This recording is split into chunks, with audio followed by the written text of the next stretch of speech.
Okay, so I was born here, but my family's Lebanese, and yeah. And when I was about 9, my father decided that we should know where we're from and took us all back to Beirut, Lebanon. Yes, that's 1985, Beirut, Lebanon. Not exactly a kid-friendly environment. But we went, and I know you're all thinking, oh my God, must have been a horrible experience. I loved it. You got out of school frequently.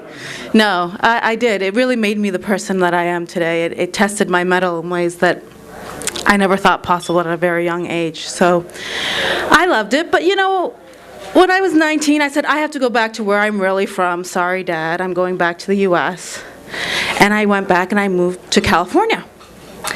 Let me tell you, moving from a country the size of Connecticut to California is not as easy as it sounds. Everything was just so big, and it looked the same. Everywhere you went, it looked the same. And I was, used to, shrapnel-filled building here. They told me where to go, and now it was just like strip mall after strip mall after strip mall. And the simple decisions became difficult, like what ketchup you wanted, In Lebanon, it was Heinz, Libby's, or nothing. Here, it's like an aisle of ketchup. And I'm just like, okay, you know what? The first 6 weeks are still a blur, but I'll fit in. This will happen. This will work. I'll get used to it. I'll be from here. And I remember the first time I told some coworkers that I was Lebanese. They were like, what, like Lebanon, New Hampshire? I'm like, no. I mean like Beirut, Lebanon, like, Pearl of the Middle East, on the Mediterranean Ocean. They're like, oh, Allahu Akbar, Lebanon. I'm like, yeah, that too. So, yeah, but that kept occurring to me. Maybe I really wasn't from here. So first opportunity I got, jumped on a plane, went back, getting nice and cozy. I'm going home.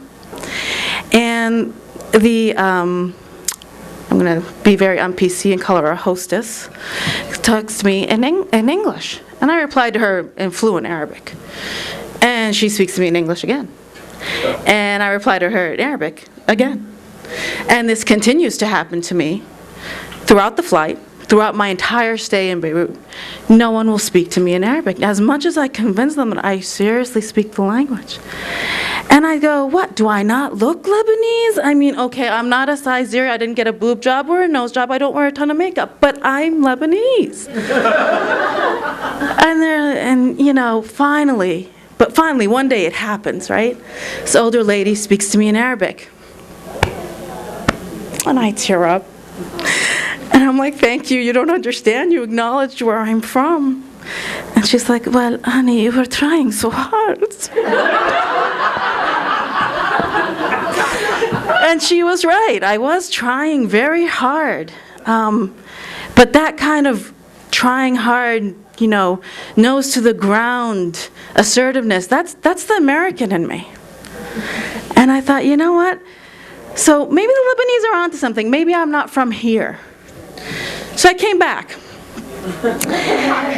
as you can tell, and it was the same conversation. So where are you from again? Oh, I'm from here. No, I mean, where are you really from? The continent of Asia. And they're like, where in Asia?